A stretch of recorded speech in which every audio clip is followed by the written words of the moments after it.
जो अपने माता पिता का सम्मान नहीं करता प्यारे, आप कितने भी हनुमान चालीसा पढ़ना, जीवन में हनुमान जी तुम्हारे संकट मोचन कभी नहीं होंगे। क्यों?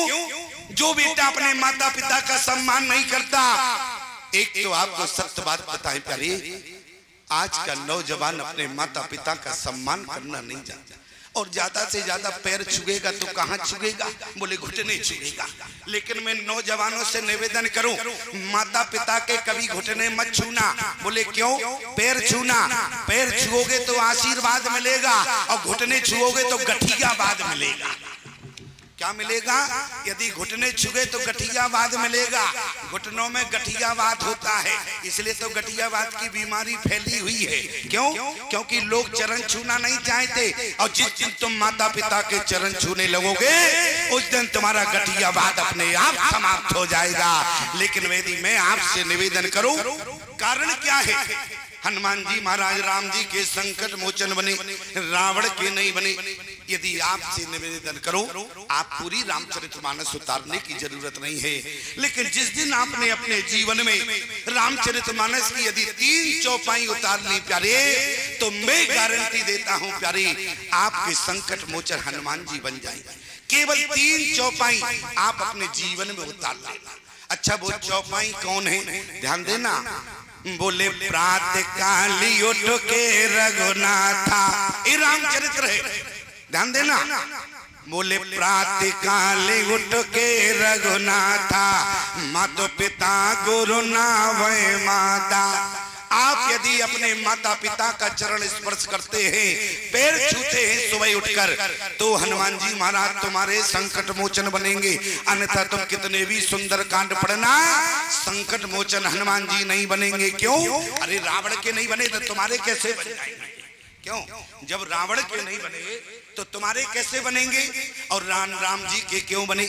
लेकिन आज का नौजवान अपने माता पिता का अपमान करता है, आज का नौजवान अपने बूढ़े माँ बाप का अपमान करता है। लेकिन याद रखना प्यारे, जवानी का नाम अपने माता पिता को गाली देना नहीं होता, जवानी का नाम अपने माता पिता का अपमान करना नहीं होता।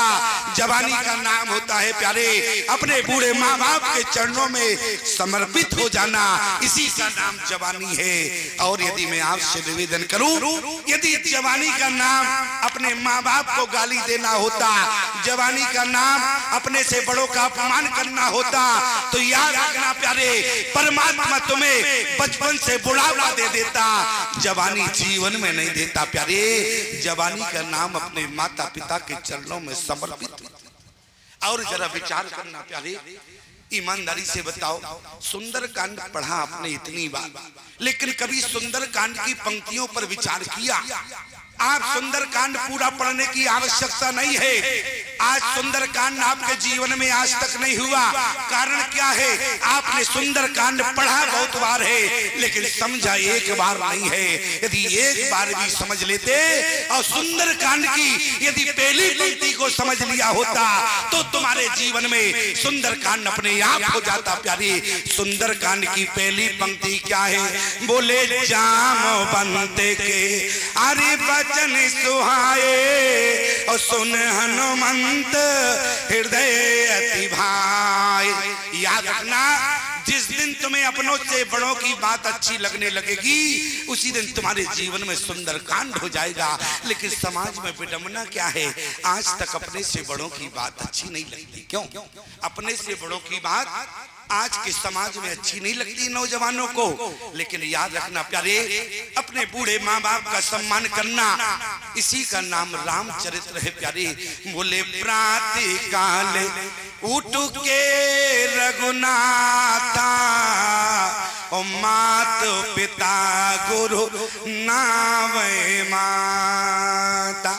आज का समाज अपने माता पिता का पैर छूना नहीं चाहता। जो बेटा अपने माता पिता का पैर नहीं छूता है, उसे समाज में न मालूम कितनों के पैर छूने पड़ते हैं। और जो बेटा अपने माता पिता का पैर छूता है, समाज में उसे किसी के पैर नहीं छूना पड़ता प्यारे।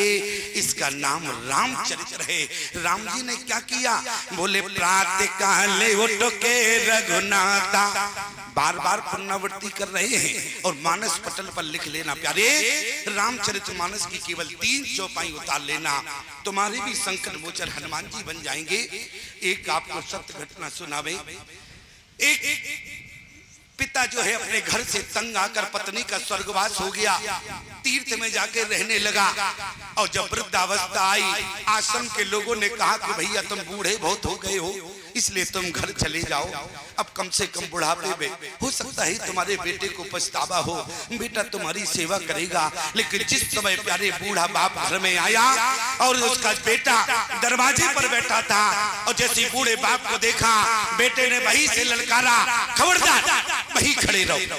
पिता था जो बूढ़ा था वहीं खड़ा, और जैसे पिता वहां खड़ा हो गया और बेटा ने कहा कि इतने बुढ़ापे पे तुम क्यों घर आए? बेटा अब मैं बूढ़ा हो गया, आश्रम में सेवा नहीं दे सकता, अब मुझे खुद सेवा की जरूरत है। बेटा ने कहा जितना जीवन जहां बिताया है उस बाकी का जीवन भी वही बिताया। बाप लौट कर जाने लगा, बेटा ने आवाज लगाई, बोले ठहरो। पिता को लगा कि हो सकता है कि हमारे बेटे को कुछ पछतावा हो। बेटा अंदर गया, अंदर से जाके 10 मीटर सफेद कपड़ा लाया, अपने बाप के ऊपर फेंक दिया कि जाते जाते ये 10 मीटर कपड़ा भी ले जाओ। आज जब पिता ने कहा कि बेटा ये 10 मीटर कपड़ा किस लिए दे रहे हो, ये सफेद कपड़ा 10 मीटर किस लिए दिया? बेटा ने कहा कि साथ रखना, जहां मर जाओगे तो कफन के काम भी आएगा। पिता ने बेटे की आवाज को सुना, पिता ने उससे 5 मीटर फाड़ा, 5 मीटर अपने पास रख लिया, 5 मीटर नालायक बेटे के ऊपर फेंक दिया। बेटे ने कहा ये क्या कर रहे हो? पिता ने कहा कि बेटा अगर कहीं मुझ जैसा नालायक बेटा तुम्हारे भी हो गया तो तुम्हें कफन भी नहीं देगा, तो तुम्हारे कम से कम कफन के काम आएगा। एक 5 मीटर टुकड़ा तुम रखो। याद रखना प्यारे, परमात्मा संतान दे तो अच्छी दे, ऐसी संतान से तो निसंतान परमात्मा बना दे तो उसमें माता पिता को कष्ट नहीं होता है। आज कष्ट उस समय होता है जिस समय आज जवानी बेटा कहती है कि तुमने हमारे लिए क्या किया। क्यों? जवान बेटा कहता है तुमने क्या किया हमारे लिए। अगर आज तुम एक उरई में कम से कम मकान बना दिया होता तो मुझे एहसान होता कि तुमने बहुत कुछ किया। लेकिन याद रखना प्यारे, बोले प्रातः काले उठ के रघुनाथा, ओ मात पिता गुरु नाम माता। और दूसरी चौपाई क्या है? आयुष मांग करें पुरकाजा, आयुष मांग करे पुरकाजा, देख चरित्र हर से मन राजा।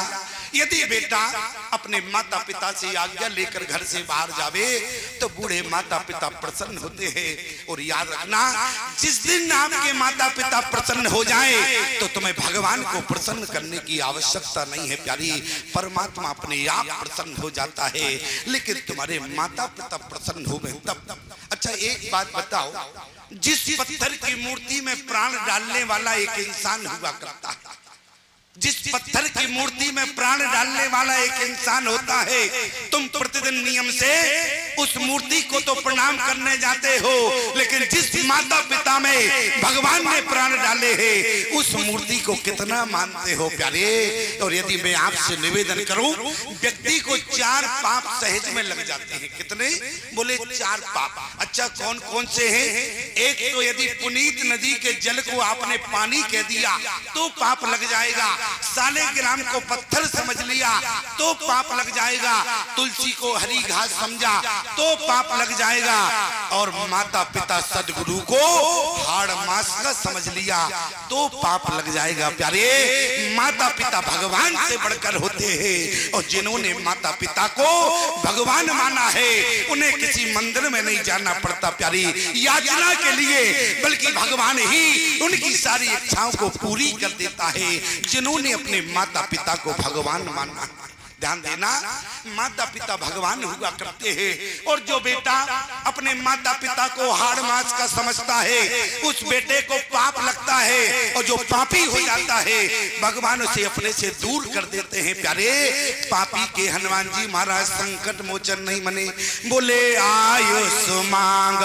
और कहीं यदि घर से निकले बूढ़े पिता ने कह दिया कि बेटा कहाँ जा रहे हो, तो बेटा चढ़ बैठता है उल्टा, अरे तुम घर से निकलते समय ही हमें टोकते हो, अब देखो घर से जाएंगे अठिन हो जाएगा, तुमने मुझे टोक दिया, लेकिन याद रखना प्यारे, पिता का टोकना तुमको बुरा लगता है, यदि मैं आपसे निवेदन करूं, जो बेटा अपने माता पिता से आज्ञा लेकर जाता है घर से बाहर, उस बेटा का जीवन में कभी अकाल मृत्यु नहीं होती है। क्यों? क्योंकि माता पिता का आशीर्वाद जिसके सर पर होता है, उस बेटे की कभी अकाल मृत्यु नहीं होती प्यारे। इसलिए आयो सुमांग अरे करई पुर काजा, और देख चरित्र हर से मन राजा। अच्छा, तीसरी चौपाई क्या है? बोले जननी समझाने पर नारे, पराई नारी में यदि आपको माँ का दर्शन होने लगे प्यारे, तो समझ लेना कि तुम्हारे अंदर रामचरित्र उतर गया। क्यों? जिस दिन तुमको पराई स्त्री में माँ का दर्शन हो, तो समझ लेना प्यारे कि तुम्हारे जीवन में उस दिन पूर्ण रामचरित्र उतर गया है प्यारे। और जब तक पराई स्त्री में तुमको माँ का दर्शन नहीं होता है, सब समय भी कभी विचार मत रखना कि तुम्हारे अंदर रामचरित्र उतर गया है। सुनना एक अलग बात है, जीवन में उतर जाए ये अलग बात है प्यारे। हमें सुनना कम है, लेकिन जीवन में उतारना है, तब हमारा जीवन जाके धन्य होगा प्यारे। और मैं आपसे आज निवेदन करूं, बोले प्रातः काल उठो के रघुनाथा, मातो पिता गुरु नाभय माता, आयुष मांग करे पुर काजा, देख चरित्र हर से मन राजा, जननी समझाने पर नारी, धन पराओ विषते विषहारी। याद रखना, जो पराई संपत्ति पर नजर रखता है, उसकी संपत्ति अपने आप शास्त्र के अनुसार घटने लगती है। इसलिए कभी पराई संपत्ति पर नजर मत रखना प्यारे।